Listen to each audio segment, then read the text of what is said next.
Bismillahirrahmanirrahim. Assalamualaikum warahmatullahi wabarakatuh. Alhamdulillah, alhamdulillahi rabbil alamin. Wabihi nasta'in, wassalatu wassalamu ala nabiyyil amin, nabiyyina Muhammad wa ala alihi wa sahbihi ajma'in. Rabbi shrah li sadri wa yassir li amri wa hlul 'uqdatam min lisani yafqahu qawli wa la hawla wa la quwwata illa billah, amma ba'd. Ayuhal muslimun wal muslimat, a'azzani Allah wa iyyakum. Duduk sini ya. Bismillah. Muslimin muslimat yang dirahmati lagi dikasihi Allah sekalian, alhamdulillah, semua alhamdulillah, bertemu kita pada malam ini memulakan pertemuan bulan November 2023.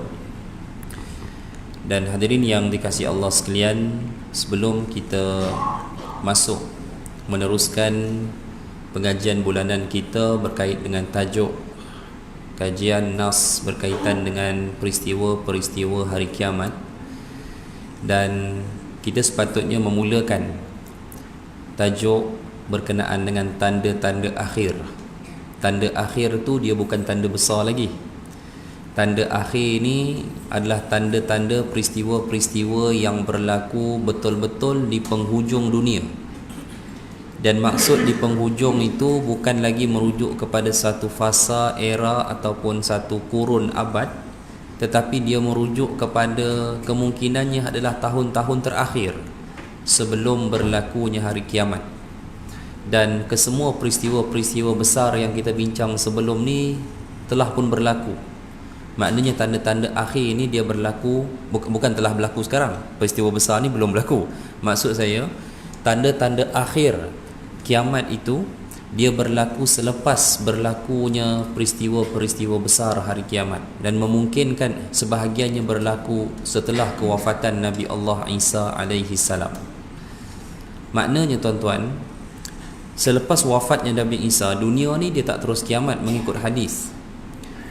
Maknanya dunia ini masih ada satu tempoh singkat, dan disitulah waktu di mana akan berlakunya tanda-tanda akhir, yang mungkin sebahagian besar tanda itu tidak pun dilihat oleh orang-orang mukmin, kerana selepas kewafatan Nabi Allah Isa alaihi salam akan ada suatu peristiwa kewafatan kaum muslimin. Setakat apa yang kita boleh faham berdasarkan nas adalah Allah mendatangkan angin sejuk lalu mencabut nyawa orang-orang mukmin. Bahkan ada satu riwayat yang saya pun tak boleh jawab bila tuan-tuan tanya riwayat ini, kerana Nabi menyatakan angin sejuk dari arah Syam. Bumi Syam itulah, Palestin ke Jordan ke apa, Syria apa tu. Dan dia akan menarik nyawa orang-orang yang beriman.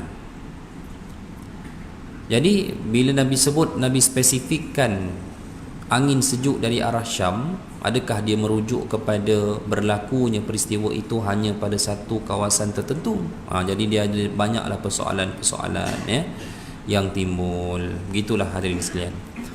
Baik, antara tanda-tanda akhir ini seperti matahari terbit dari barat, seperti munculnya dabbatul ard, binatang yang keluar dari perut bumi.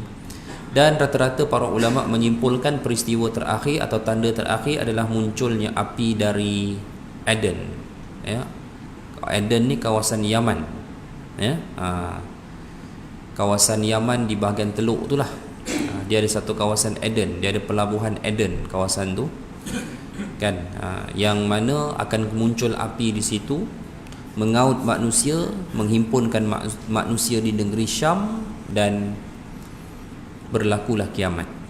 Ini tanda-tanda akhir yang akan kita baca. Tapi syarahan dia tidak akan menariklah seperti mana saya mensyarahkan peristiwa-peristiwa yang berkait dengan urusan geopolitik yang boleh dibahaskan, macam peperangan apa semua tu, yang sebelum ni kita bahas panjang. Memang saya bahas panjang lah sebab dia peristiwa yang boleh dianalisis, sebab dia depend on peristiwa-peristiwa semasa. Dan hadirin mati Allah sekalian, tatkala alam dunia ini atau bumi ini sampai ke tempoh untuk berakhirnya peristiwa besar atau tanda besar sebelum tanda-tanda terakhir,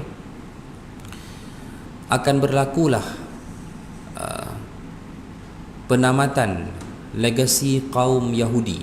Ini salah satu benda yang kita kena maklum lah. Bila sebut kaum Yahudi, dia tidak ada batas bangsa, tuan-tuan. Sebab Yahudi itu agama. Okey, Yahudi itu agama. Dia tak ada kita boleh sebut Yahudi itu dia bukan batas bangsa. Kalau dahulu kita mungkin boleh nisbahkan agama Taurat kepada hanya Bani Israel. Tetapi ada juga orang-orang bukan Bani Israel memeluk agama Taurat. Contoh dia, kalau tuan-tuan baca Quran, tuan-tuan akan jumpa seorang raja bernama Tubba' wa qaumu Tubba', kaum Tubba'. Tubba' itu adalah kaum, dan dia ada raja dia yang akhirnya memeluk agama Taurat kerana dia berjumpa dengan seorang rabai Yahudi. Kalau tuan-tuan tengok Kaabah hari ini, dia berselimut kan? Yang memulakan selimut Kaabah ini adalah Raja Tubba'. Dialah yang mula. Dan kita ikut sampai ke hari ini. Saya tak tahu dia hidup zaman bila kerana tak jelas. Dan Nabi pernah sebut tentang Tubba', ya, yang mana Nabi kata la adri, aku tidak tahu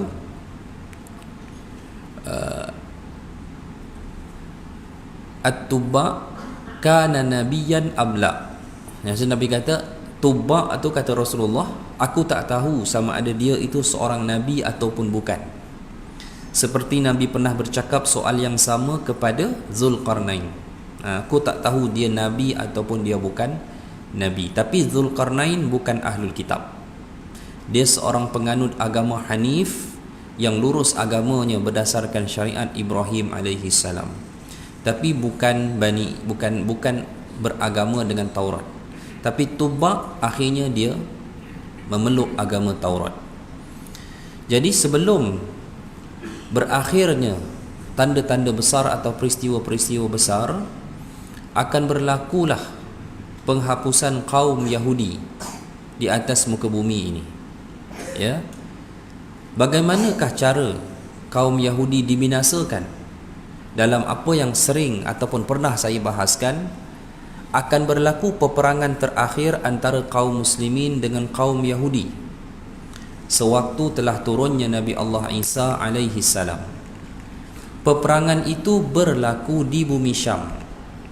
Di bumi Syam. Sebab itu saya katakan dalam pertemuan terakhir, apa pun expectation kita daripada peperangan dengan Israel Yahudi pada hari ini, kita kena maklum keberadaan Yahudi bersama kerajaan dan tenteranya di bumi Syam akan terus kekal hingga turunnya Nabi Allah Isa alaihi salam. Sampai Nabi Isa turun tu, Yahudi tu masih ada. Bahkan Nabi menyifatkan ada tenteranya. Maksud bila kata ada tentera, dia masih ada sebuah wilayah yang dia duduki. Okey? Baik.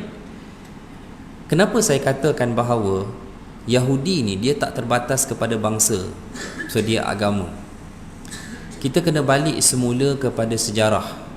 Bila kita menceritakan tentang Yahudi, dia adalah agama daripada Taurat yang telah diselewengkan. Itu maksud Yahudi. So kalau tuan-tuan tanya, adakah Musa itu Yahudi? Musa Bani Israel. Yahudi? Bukan. Musa agamanya apa? Islam lah. Sama je, agamanya sama je, Islam, cuma syariatnya adalah Taurat. Gitu.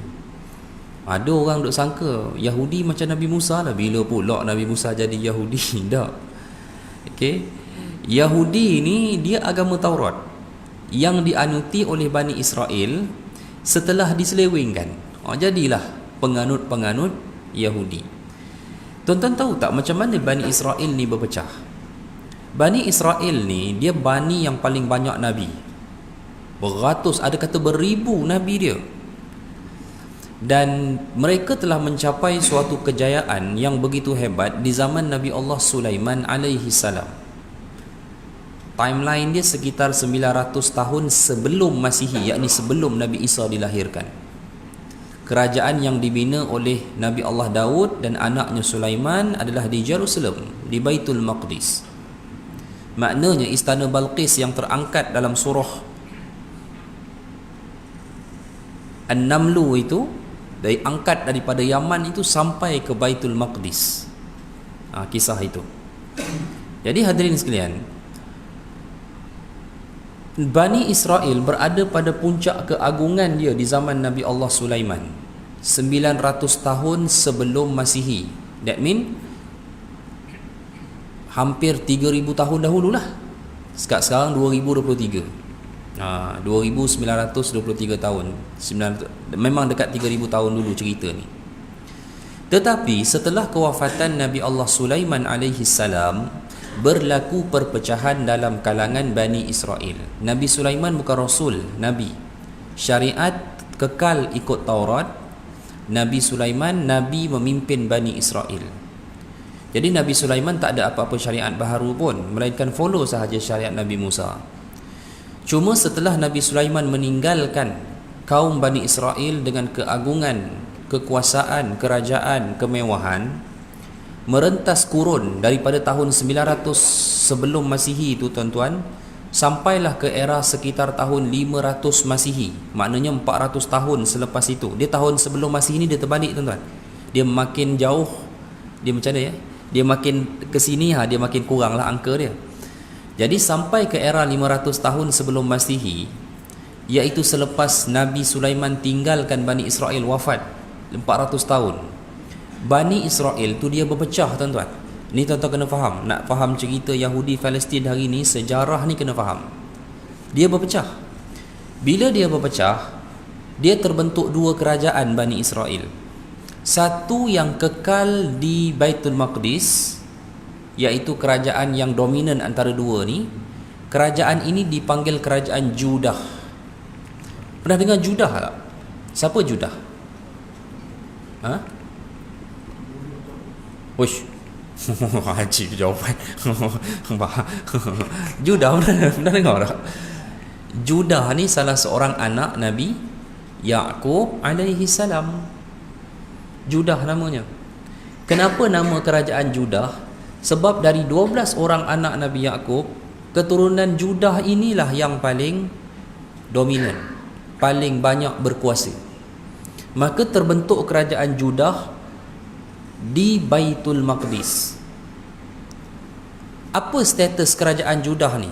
Kaum Bani Israel yang bersama kerajaan Judah ni kufur waktu itu. Kufur. Ada tak Bani Israel yang beriman? Ada. Mereka pergi membentuk sebuah lagi kerajaan di utara Jerusalem. Kalau dalam Palestin ni, dalam wilayah Jericho, dalam wilayah Jenin, dalam wilayah Tiberias, Tasik tu kan. Kerajaan itu dipanggil kerajaan Israel. Nama kerajaan itu. Kerajaan Bani Israel yang kedua, tidak sekuat kerajaan Judah, tetapi kerajaan itu beriman. Namanya adalah kerajaan Israel. Sebab itu nama Israel tu sebenarnya nama yang baik tuan-tuan. Tapi ialah Zionis pandai, dia buat negara dia pakai nama Israel. Sepatutnya dia tak layak pun pakai, sebab Israel tu kan Yaqub alaihi salam. Israel tu kan nama Yaqub. Baik. Bani Israel ni tuan-tuan, Yahudi lah. Akhirnya dia pecah juga, macam umat Islam pecah. Umat Islam, Nabi kata, pecah berapa golongan tuan-tuan? 73. Berapa dalam neraka? Berapa dalam syurga? Satu. Kerana Nabi kata kulluhum finnar illa wahidan. Semua dalam neraka kecuali satu. Hak satu tu apa? Al-jamaah. Nabi kata Al-jamaah, yang para ulama sebut hari ini adalah ahli sunnah wal jamaah. Syiah masuk tak? Dah tuan-tuan bangga Yaman nak tolong Palestin. Tuan-tuan tahu tak Yaman tu Syiah? Yang keluar viral video baru-baru ni tu kan, dia pergi buat announcement dia nak menolong Palestin apa semua tu kan. Itu bukan kerajaan Yaman tuan-tuan, itu puak pemisah Houthi yang 2017 dia halakan peluru berpandu balistik dia ke Kaabah, ke Mekah, masa dia perang dengan Arab Saudi. Puak tu adalah puak Houthi yang asalnya merupakan satu parti politik Syiah yang akhirnya menubuhkan brigad bersenjata tajaan Iran. Dia puak pemberontak, bukan kerajaan Yaman yang diiktiraf, cuma dia menguasai wilayah daripada pemberontakan dia. Dia buat announcement seakan dia itu adalah kerajaan rasmi Yaman. Jadi dia kata dia nak berperang, nak bebaskan Palestin.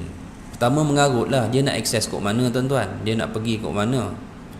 Jarak dia dengan Israel itu lebih 2000 km, 2900 tak silap saya jarak dia daripada Yaman, dan dia kena cross seluas-luas tanah Arab Saudi.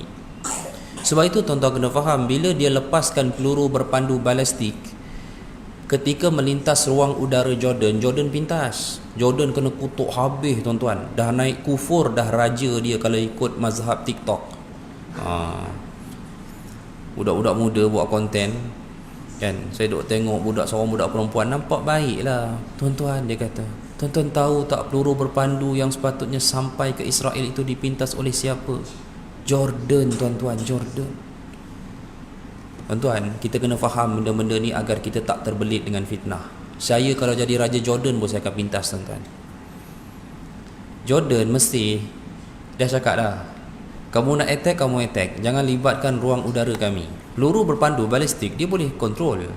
Dia boleh ikut perairan antarabangsa di tengah-tengah Laut Merah tu, masuk terus ke Israel melalui bandar Eilat di selatan Israel. Dia boleh buat.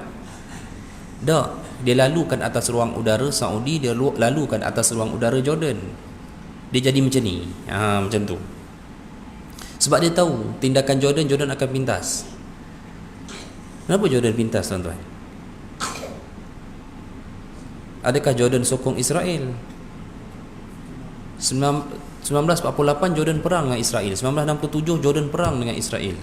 Tuan-tuan, ini tak ada kaitan Jordan pro Israel, mustahil tuan-tuan hadirin mati Allah sekalian. Cuma kita lah, dia media akan membentuk cara kita berfikir. Tak ada kepastian peluru itu berpandu tu betul akan jatuh di Israel, tak. Kalau dia melencong jatuh di Amman macam mana? Kalau dia melencong jatuh di sempadan pelarian Palestin macam mana? 1001 kemungkinan boleh berlaku. Sebab tu Jordan kata, attack lah, jangan libatkan ruang udara kami. Dia macam contoh beginilah tuan-tuan, Singapura perang dengan Bangkok. Apa hal kita dongak penuh peluru berpandu ke atas? Kita pun pening kepala. Kalau dia melintas, for sure ATM akan pintas punya, macam mana pun. Itu benda yang common. Bukan makna, tuan-tuan, saya percayalah tuan-tuan peganglah cakap saya ni, Mesir dan Jordan akan masuk bertempur dengan Israel nanti. Tunggu hari je lah. Tapi benda macam ni bukan boleh buat dengan begitu mudah tuan-tuan. Ya. Jordan beli sistem pertahanan milik Amerika dengan jumlah yang begitu banyak sejak 7 hari lepas. Kena sekali lagi Jordan kufur, tengok beli. Dia nak beli daripada mana tuan-tuan? Ini soal dia. Dia nak beli peralatan pertahanan tu keluaran mana? Made in Malaysia? Mana ada tuan-tuan? Kena logik berfikir. Kalau dia dah beli sistem pertahanan dengan kadar yang begitu mendadak, maknanya dia get ready for war. Kenapa dia beli sistem pertahanan? Ini baru pemimpin bertanggungjawab. Sebelum pergi berperang menyelamatkan wilayah jiran, rakyat sendiri perlu diberi perlindungan yang secukupnya. Takkan kita nak pergi selamat Palestin, bandar Amman ibu negara Jordan hancur lebur. Kerana kalau bandar hancur lebur, yang mati confirm bukan tentera, yang mati adalah orang awam. Ini kita kena faham tuan-tuan, benda-benda begini kita kena lihat dengan skop yang lebih luas. Kita tak boleh judge terus. Ni kan kita cakap kenapa negara Arab tak nak tolong apa semua. Cerita dia bukan semudah itulah. Mantap. Habis Hizbullah boleh perang, Syiah Houthi nak perang, tuan-tuan. Hizbullah bukan kerajaan. Hizbullah puak pemisah di Lebanon yang menguasai selatan Lebanon daripada kalangan puak Syiah yang sedang berusaha bertahun-tahun untuk topple kerajaan Lebanon itu. Cuma sampai sekarang dia tak dapat. Tapi dia berkubu di bahagian selatan Lebanon. Ya, begitu. Kita kena faham, tuan-tuan. Pertama sekali nak faham konflik ni, kita kena faham ni Syiah ni benda apa. Kalau kita faham, Nabi kata sataftariku ummati, umatku akan berpisah kepada 73 golongan, kulluhum finnari illa wahidan, semuanya di dalam neraka kecuali satu. Tuan-tuan kena faham kenapa Syiah tak boleh dipercayai. Kita ingat satu je, tuan-tuan, peristiwa kenapa Jordan tidak mahu berperang dengan Israel pada 1967. Waktu itu sama juga, Jordan dianggap pengkhianat, pro kepada Amerika kerana tak mahu berperang dengan Israel. Tapi siapa yang tahu sebab dia? Kekuatan udara mula menjadi medium utama dalam peperangan 1967. Arab tak ada kekuatan udara seperti yang Israel ada, kerana tuan-tuan pun tahu kekuatan udara dia milik siapa. Yang boleh diharapkan bagi negara Arab yang berperang pada waktu itu hanya Syria yang memiliki kekuatan udara daripada Rusia. Tetapi Raja Hussein, King Hussein of Jordan, dia tak pernah percaya kepada Syria waktu itu. Kenapa? Menteri pertahanannya pada waktu itu adalah seorang yang bernama General Hafiz Assad. Kenal? Ayah kepada Bashar Assad. Sunni ke Syiah? Syiah. Telahan King Hussein betul. Satu pun kekuatan udara Syria tidak menyerang Israel dalam peperangan itu, menyebabkan kekalahan besar negara Arab sehingga terbentuk perjanjian sempadan Israel Palestin 1967. Hadirin mati Allah sekalian. Ya. Ini yang kita boleh fahamilah serba sedikit. Okey, tuan-tuan, balik semula cerita kita. Tak apalah cerita perang tu, kita sama-sama, kita sentiasa semua daripada kita mengharapkan pembebasan, betul, insya-Allah. Semua kita mengharapkan ke arah itu. Cuma kita kena sabar dan kita kena banyak berdoa supaya kita tidak termakan dengan propaganda. Itu pun masalah juga. Ya, propaganda ni begitu banyak. Semua kita mengharapkan pembebasan Palestin umumnya dan khususnya pembebasan Baitul Maqdis sebagai tanah suci umat Islam. Yakinlah perkara ini akan berlaku. Ya. Tetapi sebelum ia berlaku, sudah pastilah ada liku-liku yang begitu besar. Kerana tuan-tuan, jika inilah masanya, kemenangan ini adalah kemenangan yang menantikan turunnya Nabi Allah Isa alaihi salam, maka dia bukan kemenangan biasa. Ya. Nabi Isa tidak turun dalam keadaan kerajaan umat Islam ini masih penuh dengan gunting dalam lipatan seperti sejarah Syiah yang hidup dengan kerajaan Fatimiyah dulu. Jadi kita kena sabar nak tunggu kepada tempoh tersebut. Baik, saya balik semula kepada cerita kaum Yahudi tadi. Jadi setelah Nabi Allah Sulaiman meninggal, kerajaan Yahudi pecah dua, Judah dan kerajaan Israel. Judah ni kufur, Israel ni minoriti, tapi dia beriman. Setelah mereka kufur, Allah datangkan azab kepada Bani Israel. Tuan-tuan boleh rujuk dalam ayat kelima surah Al-Isra. Di mana bila Allah kata fa iza jaa wa'du ulahuma ba'asna 'alaikum 'ibadan lana uli ba'sin syadid fajasu khilalad diyar wa kana wa'dan maf'ula. Disebabkan mereka kufur, akhirnya tepat pada tanggal tarikh 586 sebelum Masihi, Allah mendatangkan kerajaan Babylon daripada Iraq. Kufur Iraq ni, Babylon ni bukan setakat sembah dewa, tuan-tuan.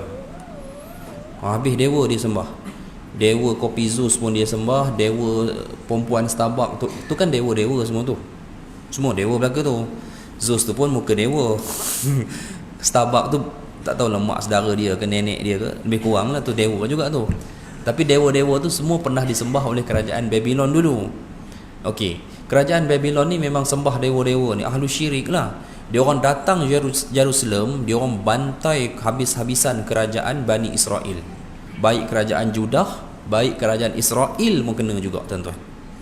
Ya, sebab apa? Sebab Bani Israel yang beriman ni minoriti. Macam 71 pecahan tu yang beriman tu satu saja akhirnya, begitu. Tapi dah tak kira lah sekarang, sebab dah selepas era Rasulullah ni, kalau nak beriman still kena ikut Rasulullah lah. Ni cerita dulu. Baik, 2 tahun mereka attack, 588 sebelum Masihi, jatuh habis kerajaan Bani Israel, hilang kekuasaan di Jerusalem, majoritinya dibunuh, saki-bakinya dibawa ke Iraq dalam pemerintahan Babylon untuk dijadikan hamba dan pelarian perang, tuan-tuan. Bila berlaku? 558 sebelum Masihi. Apa jadi? Taubatlah mereka, ya. Akhirnya mereka bertaubat, kembali kepada kitab. Tapi ada tak kitab Taurat masa tu? Semuanya hangus dibakar oleh tentera Babylon. Muncullah seorang dari kalangan Bani Israel bernama Ezra, nama dia. Itu nama yang famous lah dalam kalangan Bani Israel. Lalu dia telah menulis kembali Taurat mengikut hafalan dia. So kita tak tahulah dia sempurna ke tidak, ya. Dia tulis balik, ada baliklah, dan kembalilah beriman dengan kitab mereka dalam kalangan Bani Israel ini. Okey, tuan-tuan, 539 sebelum Masihi. Tuan-tuan bilang je lah, 588 tolak 539, berapa tahun selepas itu? Allah datangkan Zulkarnain, yang pada masa itu merupakan raja kerajaan Achaemenid di Iran, di Farsi. Ni Iran dululah, bukan Iran sekarang. Iran sekarang Syiah ni, Iran dulu. Nama Iran pun tak ada dulu, Farsi. Dia telah datang 539 Masihi dan dia menghancurkan kerajaan Babylon, tuan-tuan. Leburlah sebuah kerajaan bernama Babylon, hilanglah kerajaan Babylon, dan sekaligus tanah Jerusalem yang merupakan jajahan Babylon pun akhirnya diambil alih oleh Zulkarnain. Zulkarnain watak dalam Wikipedia adalah Cyrus the Great, tuan-tuan, nama dia. Orang putih panggil dia Cyrus the Great. Dalam Bible nama dia Kurus nama dia. Kurus Cyrus, begitulah lebih kurang. Okey. Baik. Dan apa yang Zulkarnain telah buat? Beliau telah membuka kembali tanah Jerusalem untuk didiami oleh kaum Bani Israel yang telah bertaubat. Refer dalam surah Al-Isra ayat yang ke-6. Thumma radadna lakumul karrata alaihim wa amdadnakum bi amwalin wa banin. Lalu kami kembalikan kamu, kata Allah, kepada Bani Israel, ya, ke mana? Ke Baitul Maqdis. Kami panjangkan harta-harta dan anak pinak kamu, kata Allah kepada Bani Israel. Binalah kembali mereka, binalah kembali keluarga, kerajaan, ya. Allah kurniakan mereka kekayaan, Allah kurniakan mereka anak pinak yang begitu ramai. Kembali berkembanglah kelompok kaum Bani Israel. Tuan-tuan ingat tak ni? Saya pernah sebut rasanya sebelum ni, cerita-cerita ni, tapi macam tuan-tuan first time pula dengar, kena lupa. Kan? Kena ulang gaji. Okey, tuan-tuan, ini yang saya tak pernah sebut. Ini ada satu penambahan, tuan-tuan. Zulkarnain ni memerintah tak lama, 550 sebelum Masihi. Maknanya Zulkarnain naik takhta 8 tahun setelah Bani Israel dibantai Babylon.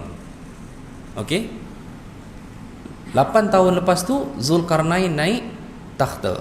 Zulkarnain naik takhta umur berapa? Siapa ingat? Siapa tahu? Tak payahlah, ustaz sebut je lah. Zulkarnain lahir 600 Masihi. 600 Masihi naik takhta 550. Makna umur 50 tahun naik takhta. Masa Zulkarnain naik takhta, tuan-tuan, Zulkarnain ada melakukan pengembaraan, betul? Yang Allah rakam dalam suratul Kahfi. Dalam pengembaraan tersebut, Zulkarnain bertemu dengan suatu kaum, kan, yang minta kepada beliau untuk membina sebuah tembok.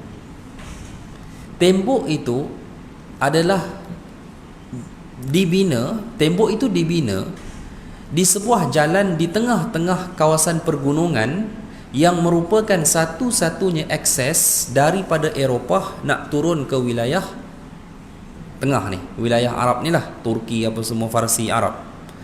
Tempat dia di Caucasus Mountain, pergunungan Caucasus. Kaum tu dia tak ramai, kaum tu sikit lah, tapi dia lari tu, dia selamatkan diri sampai ikut jalan tu sampai jumpa dengan Zulkarnain. Zulkarnain tak pernah pergi Eropah. Kaum ni kata di sebelah sana di Eropah ada dua bangsa suku yang kerja dia mufsiduna fil ard, buat kerosakan atas muka bumi. Quran kata, Quran panggil bangsa itu adalah Ya'juj dan Ma'juj. Jadi Zulkarnain tak jumpa Ya'juj Ma'juj. Ya'juj Ma'juj duduk sebelah Eropah sana. Kaum ni tuan-tuan, dia minta supaya Zulkarnain bina tembok. Kalau kamu bina tembok di sini, mereka takkan dapat akses masuk ke sini. Selamatlah kerajaan kamu, selamatlah umat di sini. Zulkarnain pun binalah tembok. Hadirin sekalian, kaum tu apa jadi? Kaum yang minta tolong Zulkarnain bina, dia balik tak ke Eropah? Tak. Balik. Betul lah je. Kalau dia balik buat apa? Dia minta bina tembok. Baik, tak payah. Dia duduk sini lah, dia tak balik. Sebab dia orang tu melarikan diri daripada kaum Ya'juj dan Ma'juj. Kaum tu didakwahi oleh Zulkarnain. Tetapi akhirnya kaum tersebut lebih memilih untuk tinggal di tanah suci Baitul Maqdis di Jerusalem. Akhirnya kaum tu jadi agama apa tuan-tuan? Kalau dah tinggal di Baitul Maqdis di Jerusalem, jadi ikut agama apa? Beriman tapi ikut agama apa? Taurat. Dia ikut agama Taurat, cuma mereka bukan Bani Israel. Mereka ni orang apa tuan-tuan? Mereka ni adalah satu suku Eropah yang dinamakan sebagai kaum Khazar, dipanggil suku Khazar. Khazar, Khazar. Okey, baik. Hiduplah mereka bersama kaum Bani Israel dengan agama Ahlul Kitab. Saya nak tanya tuan-tuan, lepas tu Bani Israel buat kerosakan lagi tak? Sesat barat balik tuan-tuan. Ya, sesat balik. Dengan kaum-kaum yang jumpa Zulkarnain itu pun akhirnya keturunan mereka hanyut sama dengan Bani Israel itu. Ketika era Nabi Isa, Bani Israel buat kerosakan kedua, iaitu banyak membunuh para Nabi. Tuan-tuan, macamlah kalau tuan-tuan tengok Nabi Isa kan. Kalau tuan-tuan tengok Nabi Isa ni ada pengikut tak? Ada. Ramai tak? Tak kan? Itulah kaum Bani Israel yang tinggal, yang beriman. Itu je lah waktu itu. Okey, itu je lah yang beriman. Kelompok sekelompok kecil. Jadi Allah datangkan hukuman azab atas dosa membunuh para nabi. Kali ini Allah datangkan kerajaan Rom yang dipimpin Raja Titus pada 66 Masihi. Itu selepas Nabi Isa diangkat. Ya, 70 Masihi hancurlah kerajaan Bani Israel di Jerusalem. Waktu tu dah Yahudi dah jadi Yahudi dah menyimpang, kita panggil Yahudi dah pun. Okey, mereka itu.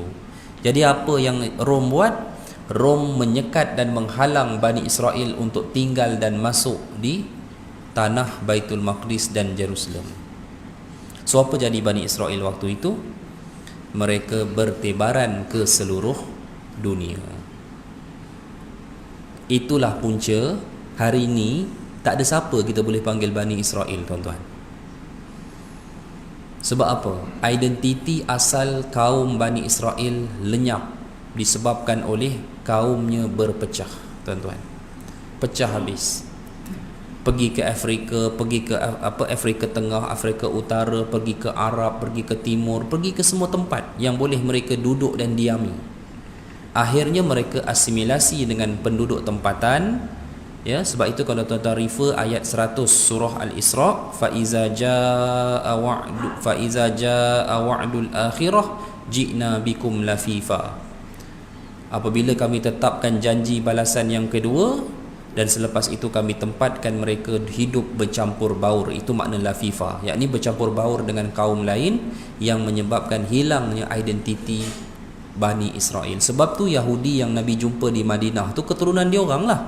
Cuma dia orang dah jadi bangsa, dah duduk Madinah jadi bangsa apa? Ansar, Arab. Ansar tu kalau terima Islam baru jadi Ansar.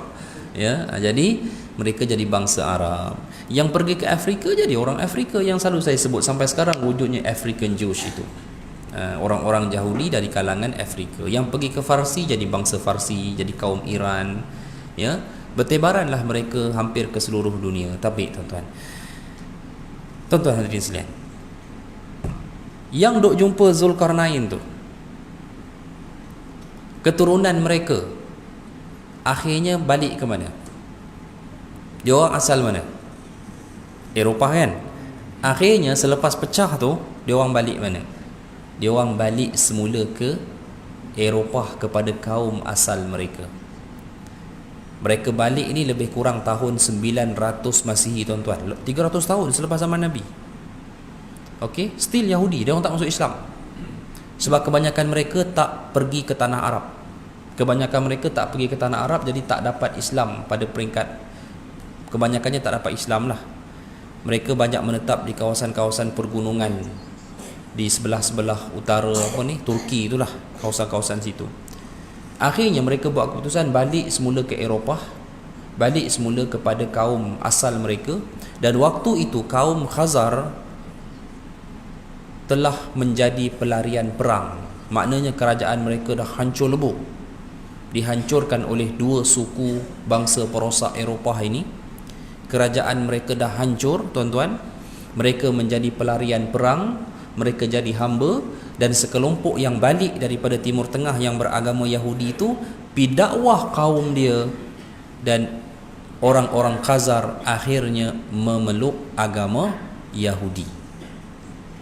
Inilah tuan-tuan sejarah kenapa Yahudi wujud di Eropah. Inilah cerita dia. Sehingga tuan-tuan, 90% daripada komuniti 16 juta Yahudi di atas dunia hari ini, 90% adalah Eropah.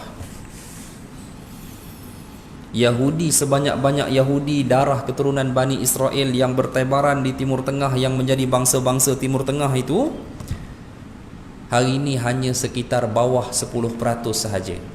Mana pergi mereka banyak-banyak?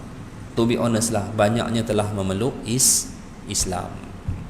Kerana mereka tinggal dalam wilayah kerajaan Islam yang luas. Zaman Nabi pun banyak Yahudi yang masuk Islam, cuma pembesar-pembesar tak masuk. Sebab pembesar-pembesar majoritinya keturunan keluarga Judah tu, yang geng-geng perosak Yahudi lah. Dah rosak sejak zaman Bani Israel lagi. Macam tu. Nampak dah tuan-tuan? Boleh faham Jadi Yahudi Eropah yang ada tu, Yahudi Eropah yang dibawa oleh British pada 1945 tu kan dibawa daripada Jerman. Sebab itu kita faham kenapa kaum Yahudi di Eropah selama-lama ni dia adalah kaum yang ditindas, dizalimi, tak ada wilayah, tak ada tanah. Sebab mereka adalah orang-orang Khazar yang empire mereka, kerajaan mereka dah hancur. Mereka itu pelarian perang. Siapa nak terima? Sebahagian mereka tu jadi hamba, orang miskin, orang susah tuan-tuan. Sekelompok yang tinggal di Timur Tengah, keturunan yang jumpa Zulkarnain tu pula balik pi dakwah mereka jadi Yahudi pula. Bila start jadi Yahudi, lagilah Barat anti. Sebab Barat agama apa? Kristian. Kristian dengan Yahudi asalnya baik ke tak baik? Tak baik.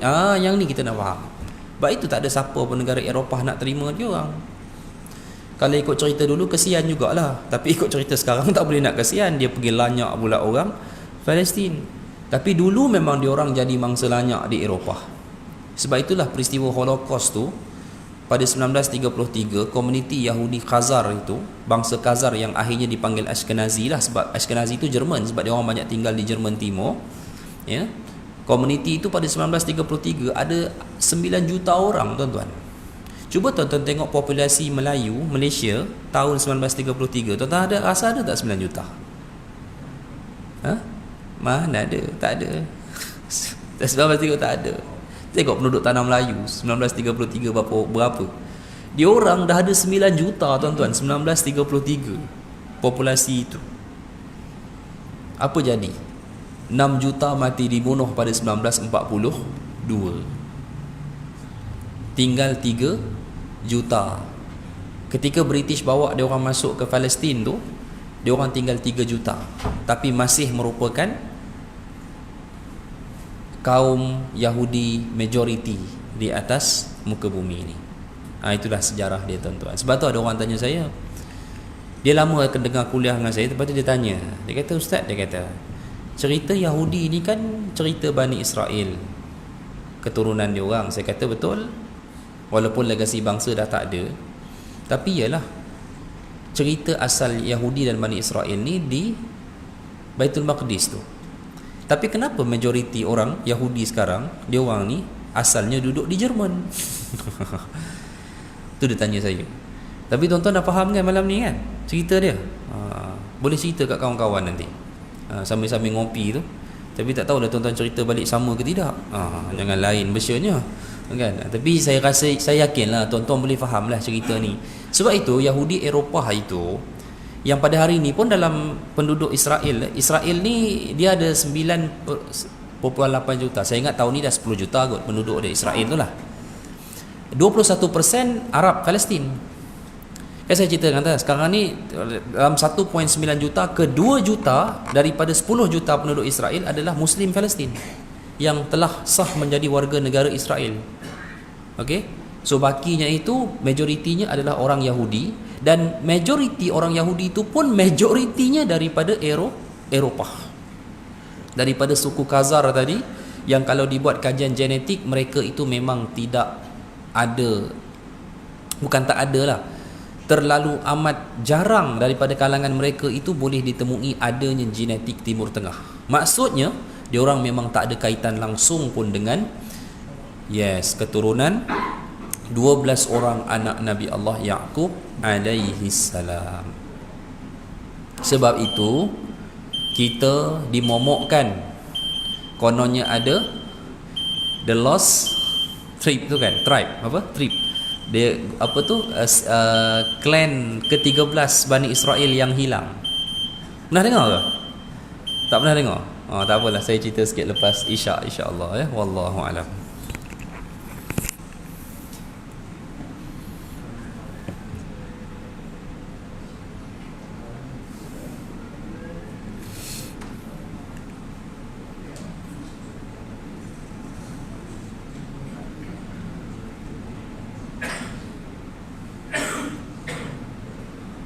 Allahu Akbar, Allahu Akbar.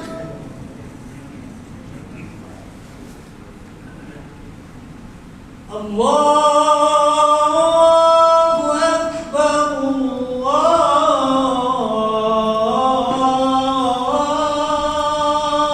Akbar.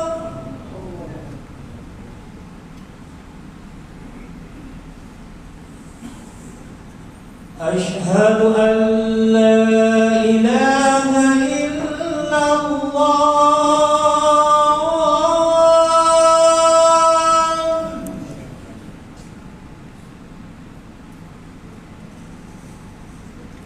Ashhadu an la ilaha illallah.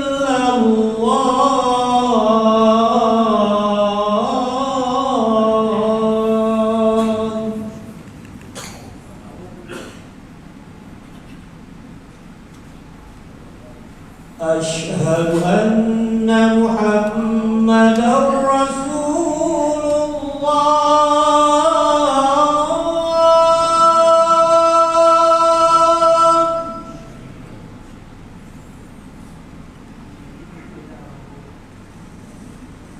Ashhadu anna Muhammadar Rasulullah.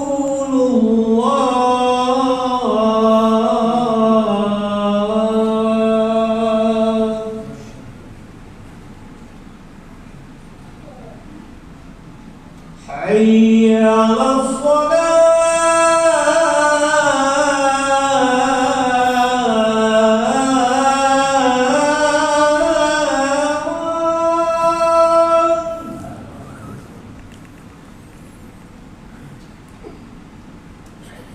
Hayya 'alas salah.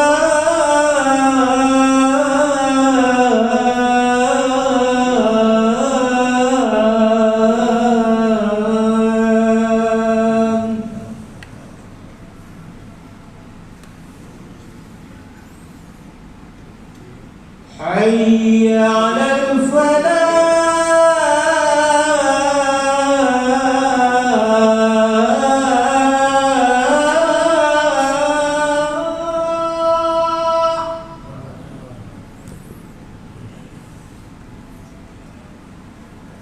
حي على الفلاح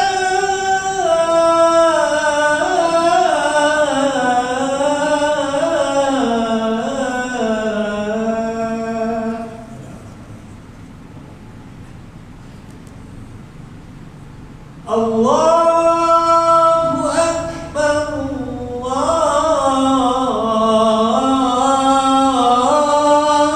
الله أكبر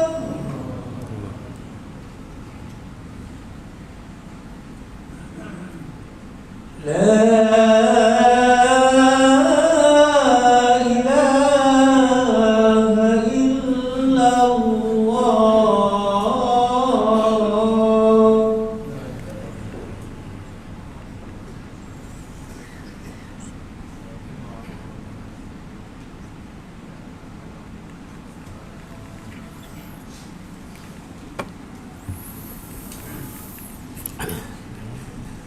Bismillah wassalatu wassalamu ala Rasulillah wa ba'd. Baik, muslimin muslimat hadirin sekalian, insya-Allah ya. Sebenarnya tak ada pun keturunan yang ke-13 Yahudi, dah 12 tu sajalah.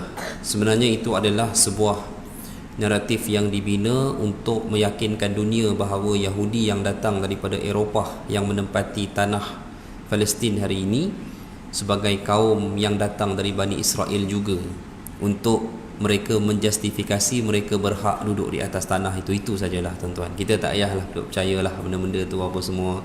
Macam kita selalu dengar lah, dia orang nak robohkan Masjid Al-Aqsa, nak gali bawah tu ada itulah, ada inilah. Tak ada. Benda tu tak ada benda pun tuan-tuan dan hadirin sekalian. Ya, nak bina itu semua adalah benda-benda yang barat bina untuk meyakinkan. Sebab Yahudi yang di Israel itu, yang datang dari Eropah ni, majoriti mereka ni sekular tuan-tuan.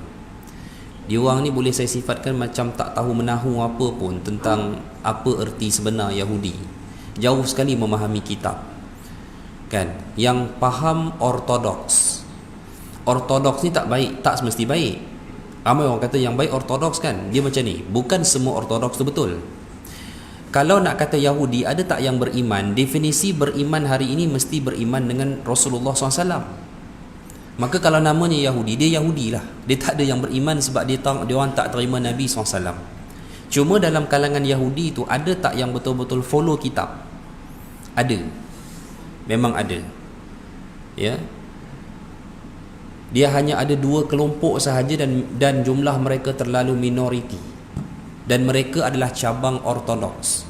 Bila saya kata mereka adalah cabang ortodoks, maksudnya tak semua ortodoks pun betul. Sebab tu kalau tuan-tuan tengok, ada tak ortodoks yang bersama dengan Zionis? Zionis adalah gerakan orang Yahudi yang akhirnya menubuhkan Israel. Ada tak orang ortodoks yang bersama Zionis? Ramai. Menteri-menteri Israel, berapa ramai yang aliran ortodoks? Bekas Perdana Menteri dia, Naftali Bennett, ortodoks. Yahudi ortodoks. Tetapi kalau dah jadi Perdana Menteri, for sure lah memang dia tu adalah orang yang bersama dengan gerakan Zionis dan bekas tentera IDF pun, Israel Defense Force, bekas tentera. Ya. Baik. Cuma dalam aliran ortodoks itu ada 2 aliran yang ikut kitab betul.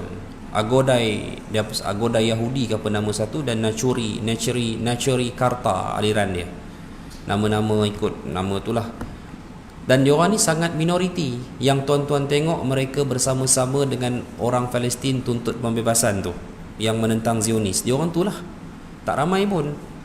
Majoritinya masih lagi di Afrika, dan mereka tidak diberikan tempat untuk menjadi warga negara Israel pun, walaupun mereka Yahudi. Kenapa? Sebab diorang daripada aliran yang itu, yang anti-Zionis, yang tidak bersetuju Zionis menubuhkan wilayah di akhir zaman, kerana mereka yakin dan percaya, pertamanya tiada lagi tanah Baitul Maqdis yang dijanjikan untuk mereka.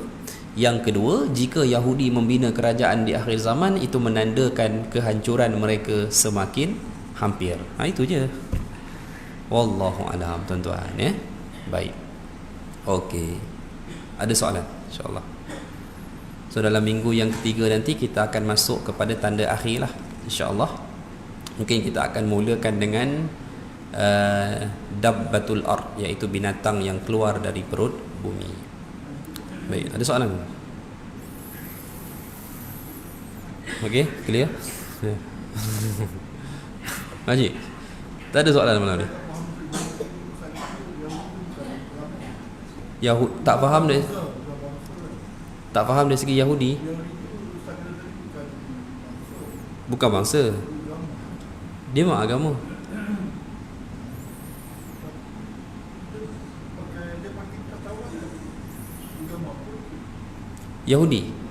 Yahudi ini adalah gelaran kepada agama yang menyeleweng daripada agama Taurat. Mana Bani Israel dulu agamanya apa? Kalau Bani Israel itu beriman, kita boleh panggil dia Yahudi. Dia beragama Taurat lah, Ahlul Kitab. Cuma penyelewengan daripada Taurat itu akhirnya membentuk komuniti yang beragama Yahudi. Yahudi itu adalah gelaran kepada ajaran Ahlul Kitab yang menyeleweng. Macam itulah. Tapi sekarang ni mana kita rangkumlah semuanya. Maknanya boleh kita katakan semua tu Yahudi lah. Cuma ada tak di kalangan Yahudi sekarang ni yang betul-betul Ahlul Kitab? Adalah dua kelompok yang saya sebut tadi tu. Kelompok tu memang ikut kitab betul. Sembelihan dia pun halal makan. Dipanggil kosher, dipanggil. Kalau di certain negara barat dia ada KFC, dia tulis bawah kosher. Disembelih oleh Yahudi ortodoks dari kalangan Ahlul Kitab. Dia pun ada komuniti dia juga. Sembelih, nak sebut nama Allah macam biasa. Itu yang hukum sembelihan Ahlul Kitab boleh makan dulu tu kan. Itulah dia. Tapi majoriti Yahudi tak boleh lah kira lah. Apatah lagi 90% datang daripada Eropah, sekular. Nama dia Yahudi, apa benda pun dia tak tahu. Yang tuan-tuan tengok duk semayang kat Wailing Wall tu ortodoks. Tapi adakah mereka tu ortodoks yang baik? Belum tentu. Boleh jadi mereka tu majoritinya pun adalah ortodoks yang duduk bersama dengan gerakan Zionis. Okey, baik. Jelas? Alhamdulillah, insya-Allah tuan-tuan. Jadi kita jumpa insya-Allah Selasa ketiga. Tajuk seterusnya Dabbatul Ard, binatang yang keluar dari perut bumi, yang dalam satu riwayat keluarnya daripada Masjidil Haram, ya. Wallahu alam. Sekarang itu dulu insya-Allah. Aqulu qawli hadza wa astaghfirullah. Assalamualaikum warahmatullahi wabarakatuh.